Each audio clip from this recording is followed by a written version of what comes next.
Hi everyone, and welcome to our next lesson.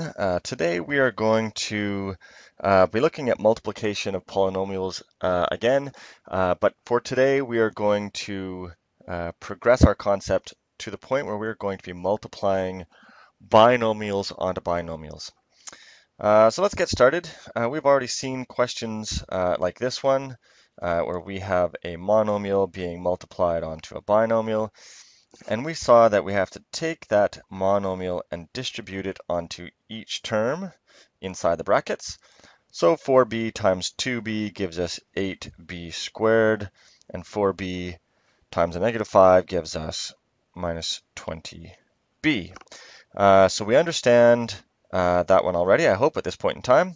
The concept being that the part outside the bracket gets distributed onto every term inside the bracket. Now, what happens when the first polynomial contains more than one term? Now, I want to highlight this for a second, please. I'm going to be using a situational technique called FOIL that we will look at to do this multiplication. FOIL is an acronym. We'll discuss it in a moment. But it really applies to a binomial being multiplied onto a binomial and only that situation. So you can only use it certain times.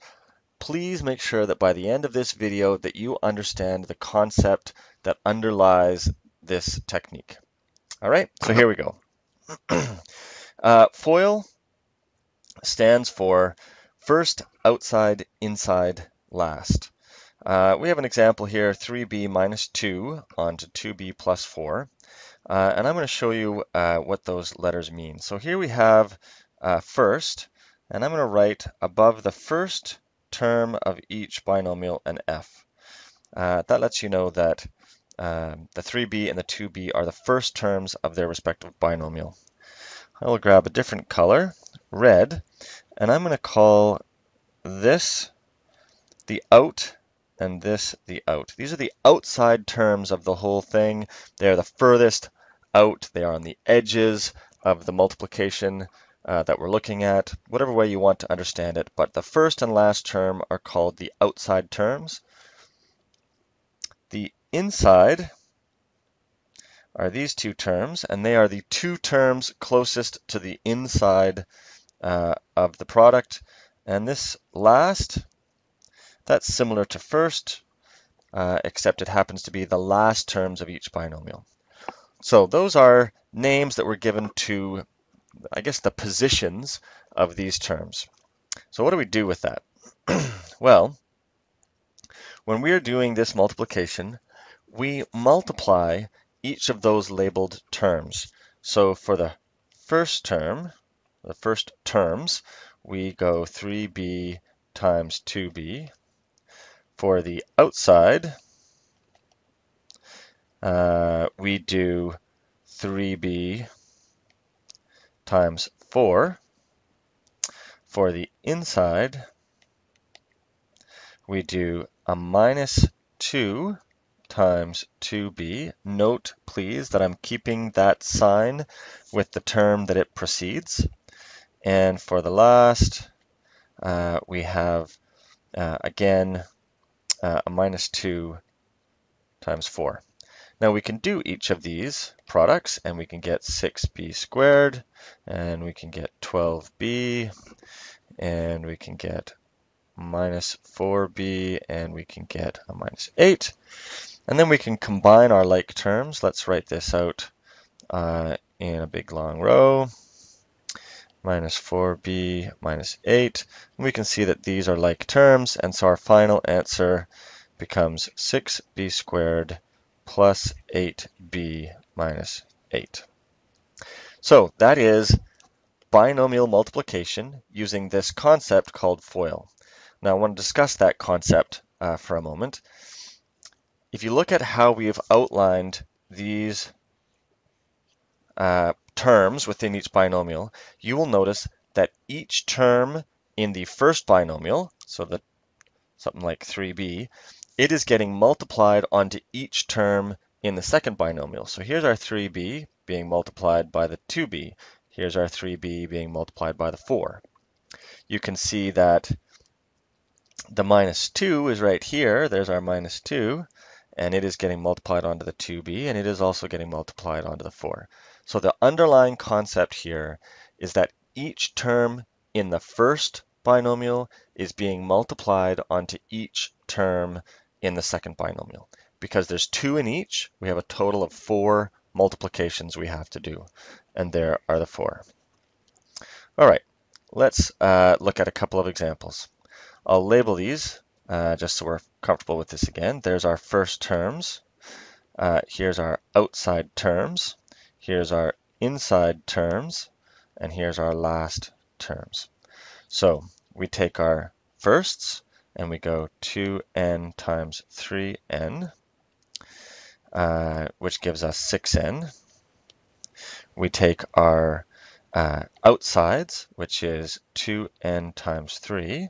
That gives us a positive 6n. We take our insides, which is minus 5 times 3n, which is minus 15n. And we take our lasts, which is minus 5, oops, pardon me, that's supposed to be a 5, minus 5 times 3, and that's minus 15. Right? These lead to each of these products. Right? Now we can combine our like terms. There's like terms. Oh, my mistake. I'm sorry. That should be 6n squared. Should have noticed that. My apologies. Oh, I've done another mistake here, haven't I? Oh, no, I haven't. No, I'm good. Yeah, I'm good. All right, so we do our like terms, and we go 6n squared plus 6n, and a minus 15 is minus 9n, and minus 15. All right, let's keep going and do another couple of examples. So here's 2 more. Here's our firsts. Here's our outsides. Here's our insides. And here's our lasts. So we go 5t squared times a minus 2t. That gives us a minus 10t cubed. Our outsides are 5t squared times 3. That gives us a plus 15t squared. Our insides are minus 5 times a minus 2t. That gives us a positive 10t. And our lasts are minus 5 times 3. That gives us a minus 15. When we look through that, notice that there are no like terms, and so that becomes our final answer. All right, here's our last example of the video. We do our first, our outsides, our insides, and our lasts. I'm not going to write it all in long form again on this one, but we can see that 2b times a minus a is going to be negative 2ab. I'm writing it in that way to keep the variables in alphabetical order, rather than writing it 2ba. All right, so for the next one, our outside terms, I get 2b times a minus 1, which is going to be minus 2b. Our insides are 11 times a minus a, minus 11a. And our lasts are 11 times a minus 1, minus 11. I check for like terms. I don't see any, and I'm done. All right, so a couple of things to keep in mind as you're looking at this process. You do not need like terms when multiplying. Certainly if you're doing addition and subtraction, you definitely have to consider like terms. You have to have the same variables and the same exponents, remember. But when you're multiplying, you do not have to consider like terms. Second thing, each term of the first polynomial is distributed onto each term of the second polynomial. That is the most crucial thing to understand. Crucial because, yes, with binomial multiplication, we have this lovely thing called FOIL that will give us sort of a framework that we can do our multiplication in. But when it comes to multiplying a binomial onto a trinomial or 2 trinomials together, there is no acronym like FOIL to help us out, but we can still do the multiplication if we remember to take each term of the first polynomial and distribute or multiply it onto each term of the second. And finally, just like when we were talking about addition and subtraction, please make sure that the sign of the term stays with the term it precedes. All right, so that is our lesson on FOIL. Please take notes, ask questions in class if you have them. Thanks a lot.